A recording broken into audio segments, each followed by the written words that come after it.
Alright, this go about, we're having a look at Koke-pura, Kokeshi platformer by Esuki. Alright, here we are in Koke-pura, and this is, I have to say, an absolutely darling and amazing level that I have forgotten how to go through. Oh, buttons! Hi! You know, I've played this level many times, I love this level, and I always forget how to start it every time I play it. But this is a definite piece of LBP2 goodness, no doubt. Not like last week where it was a little bit more LBP1 than LBP2. This one is a whole bunch of thing. I'm probably not going to get everything just so I could show you all of the cool things that happen in this level.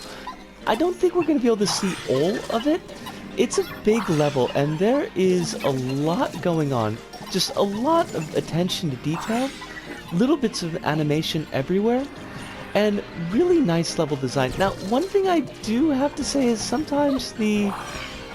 Oh, I gotta pull you. Sometimes the camera angles I'm not the biggest fan of. Could you come quicker? I need you to be here more quickly. I have so little time, Kokeshi doll! Now, the Kokeshi doll is a traditional Japanese doll, and originated in the Miyagi Prefecture of Japan. Oh, it's so sad. And the Wikipedia page for the Kokeshi doll has a shout out to LBP. They mention that the doll is obtainable in-game and can be seen in advertisements for Little Big Planet, which is kind of neat, kind of cool.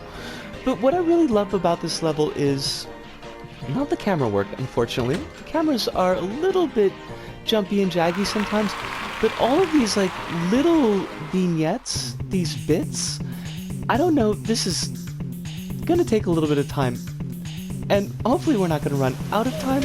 Maybe I'll just show the whole level, I'm not sure. It's so good, it's so very good, and this is a second look, so I could show the whole level. How do you argue with that? How do you not see how great that is? And then to have the gameplay fold into the level like that, have this little gameplay segment drop down, it's so good. It's so good. The usage of the Kokeshi dolls as actual platforming elements, as well as characters within the level, is stand out and great. And it's just like lovable. Like it's just cheerful and lovable. How can't you? That's really like the takeaway. How can't you with this level? I just pushed that Kokeshi doll to their doom. To their doom!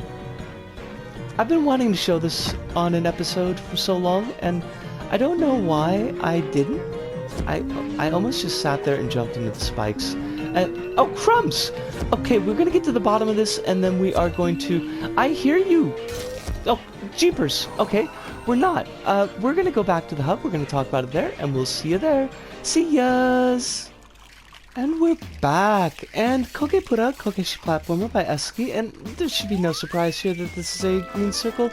It's one of my favorite levels, like easily in the top 10. I know I said that about Neon Dimension Rush, and that's why I say one of my favorite levels. Maybe not my favorite. It's hard for me to put them, you know, make an itemized list of what exactly are my top 5 or top 10, but it's up there. It's such a good, fun, charming platformer with so much character of its own.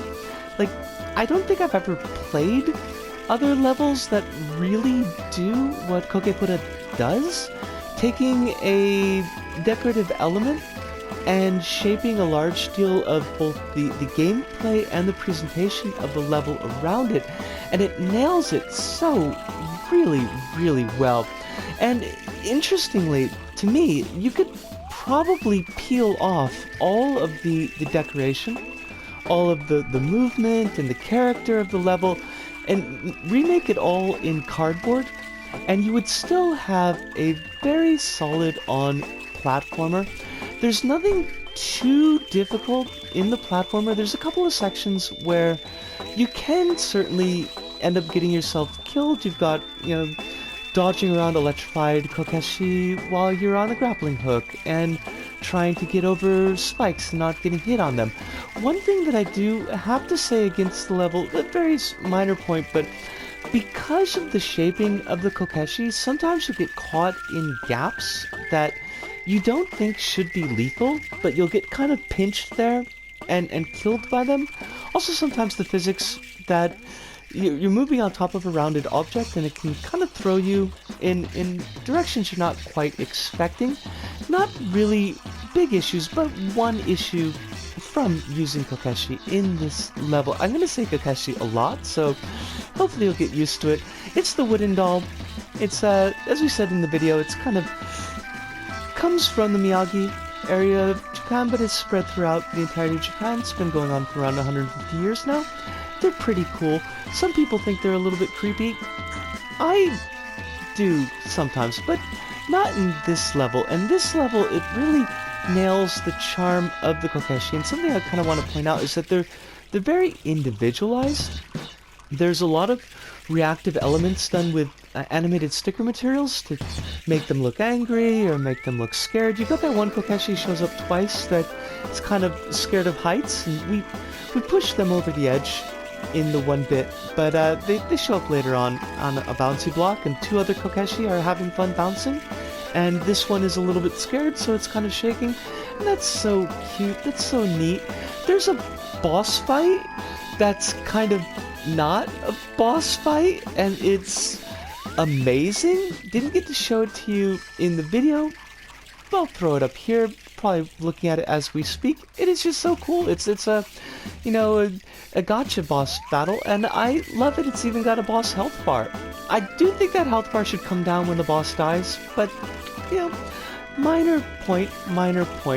You've got a bit of a race at the end of the level to kind of wrap things up, and it's a simple enough, fun enough race. It's one of the other points where I do feel that there's a bit of a gameplay element complaint to be made there, that in the race, a couple of the Kokeshi are grabbable with the grappling hook, but not all of them are. It's a small enough section that it probably shouldn't screw you up too much, and it won't result in death, but it will maybe eat a little bit of time if you're thinking that you can grab something that you can't, or that you can grab something that you're not intending to. That kind of thing happens. Another small negative point that I do want to say about the level, as I mentioned in the playthrough, that the camera movement, sometimes the camera tilts up and to the side. It doesn't really add very much, I think, to the level. Certainly not to have it, like, jerk the way that it does. It can be quite rapid in the change in angle, and that might throw people a little bit that are a bit more sensitive to quick movements in camera. It did throw me a little bit the first couple times I played it. And speaking of times played, apparently this has only been played by 730... Wait, did I read that wrong? It's only been played by 325 people in LBP 3, with a total of 7,000 some odd plays throughout its career. This was, as of recording, 10 years old today. Now, not when you're watching this, because I'm actually recording this early for once. Oh my god, on the 18th of April, and this was put out 18th of April, 2012. 10 years, an amazing level like this, and it's only got like 7,000-ish plays. It's never been chosen for Team Pick or Level of the Day, as far as I know. It may have been chosen for Level of the Day, I'm not sure. Don't know all of them, but it's definitely not got a Team Pick. And that just seems to be a sin. An absolute sin. To talk about a good thing, so we don't end on a bad point. Small details, but that are really, really good. The checkpoints in this level are all animated. They throw up little flowers and they rotate as they go through. It's a very small, minor point, but it does add a lot to the level. It's something that I really, really love. Something else that I really like about the level is the cohesion in material choices. There's really not a lot of materials here. Most of them are simple wooden materials with a little bit of that, like the kind of rice paper wall, and I think that's actually also a wooden material, but I'd have to check. I'm not entirely sure right off the top of my head. But they all cohere together really well to give you that kind of old school Japanese feel. one of my friends, Kronos, who is a friend but also a mod, says this is the most anime level that you could possibly play, and I would say that he is right. And I would enjoin you. I would push you very, very strongly. I highly recommend this level. I think everybody who hasn't given it a play ought to give it a play, ought to give it a couple of plays. I got 78 on the scoreboard. I bet you can top that. I bet you can do better. So give it a play. And if you played it before already, play it again, because you probably haven't played it recently, and it's only aged like fine wine. It's so good. But that pretty much does it for us here, or else I'm going to narrate the entirety of the level, and you know, that's not going to really help anybody. So, from me, Esuki, here in Tokyo, to all of you out there, wherever you may happen to be, thank you, arigato, sayonara, see you, and ciao.